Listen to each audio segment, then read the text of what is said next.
Let's start by talking about what a list is. A list is people who have opted to receive emails from you. They may have visited one of your websites or any Web 2.0 property or something similar that you own and said, I want some information, and filled in a form on your page. May have been a pop-up, an unblockable pop-up, may just have been a form on the page. Whatever it might be, they've said they want to receive emails from you.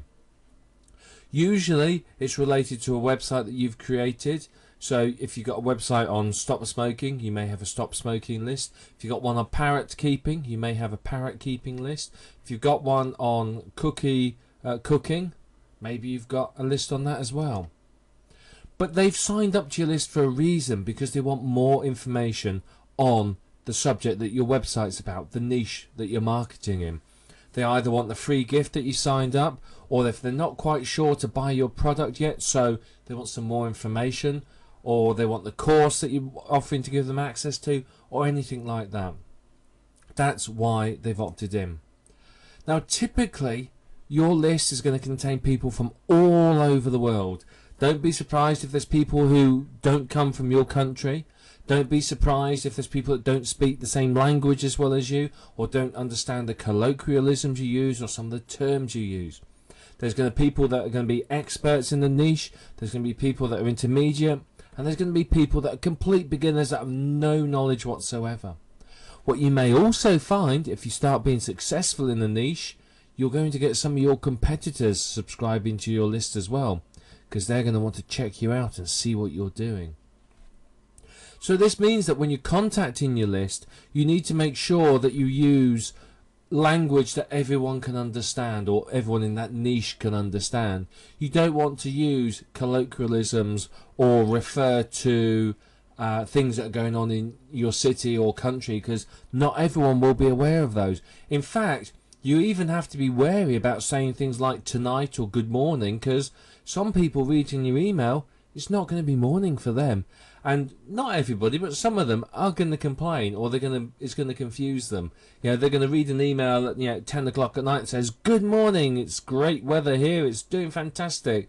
And they're looking out the window thinking, it's snowing, it's not fantastic. And it's not morning, it's night. So you can see, you can confuse people by using sort of terminology that refers to where you are. Depends on how you do it, but in general, it could confuse people. But a list is one thing, and one thing you really need to understand. It's a very valuable resource. A list is going to make all the difference for you in making money online. A list is the difference between earning a decent amount of money and earning a lot of money. Many marketers earn a lot more with a list than they do from their products. But you need to make sure that your list and your autoresponder and your mailings complies with spam laws. Now, many countries have introduced spam laws in a vain attempt to combat the rising problem of spam. I can't remember how many emails are spam now, but it's a ridiculous amount. It's something like 80 to 90% of all emails sent are spam. So it's a serious problem.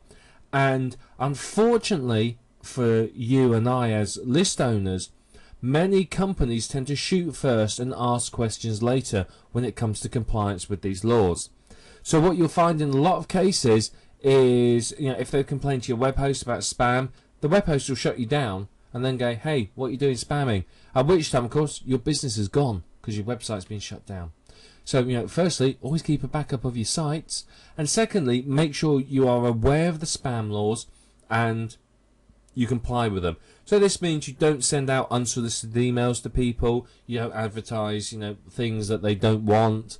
So, it's all well and good sending out a message about, say, something like Viagra to a list that would be interested in that. But your parrot keepers, they may not appreciate being sent that sort of email. So you've got to make sure that you comply with the spam laws. And it's for your benefit as well, because if you don't, your messages are going to get blacklisted. They're going to end up in junk folders and spam folders, and they're never going to be read. And of course, that's a problem. One thing you could do, and we'll talk about this a bit further on in the course, is use something called double opt-in to protect yourself with the spam laws. Because with double opt-in, it basically means somebody says, I want to join your list. Your autoresponder then sends them a message that says, hey, someone using this email address has requested to join this list. Was it you, and do you want to? And then they click on the link. Now, the upside of this is you're protected from this. You comply with the spam law. So if anyone comes to you and says, hey, he's spamming me, and this has happened to me, I've had some very nasty emails off people saying, who the hell do you think you are sending me these emails? And I say, hang on, you subscribed to my list on this date at this time from this IP address. You double opted in to my list, so I'm not spamming you. You have forgotten you've signed up to my list, and that tends to send them away. I've also had companies contact me saying, you're spamming us. I'm saying, no, I'm not. This person's requested information, and I can prove to them.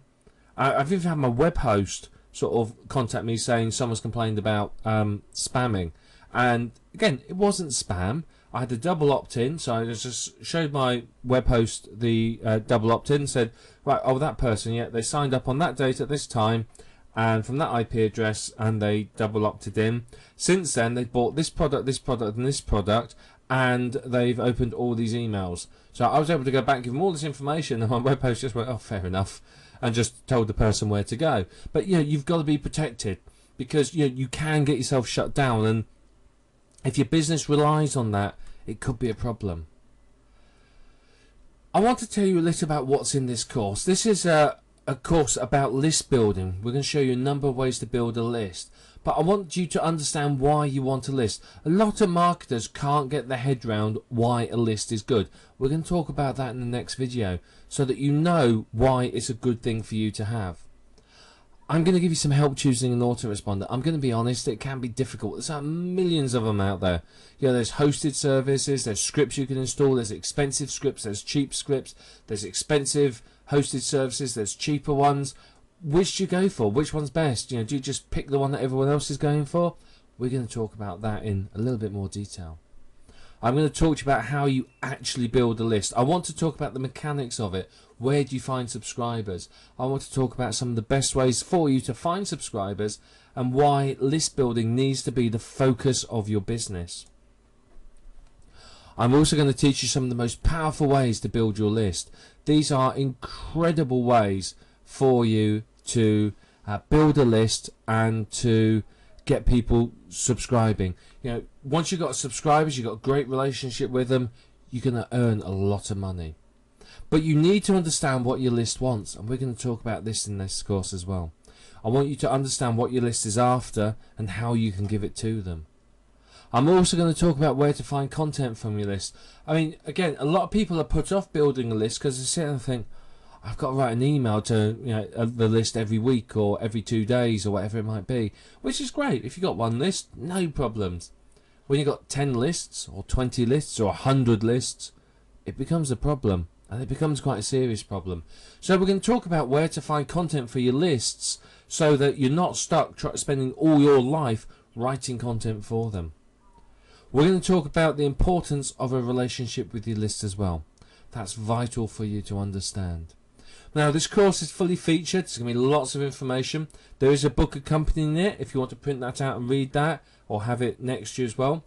There's some crossover between the book and the video, but there's information that's in the videos that isn't in the book and vice versa. So you're going to have to watch them both and read the book, but the book won't take you too long to read. This information is going to, there's going to be a lot of it. This video course is fluff free, so you're not going to find filler and useless information. It's all to the point, valuable information to help you understand why you need to build a list. So grab yourself a pen and paper, make yourself comfortable, and let's move on to the next video right now.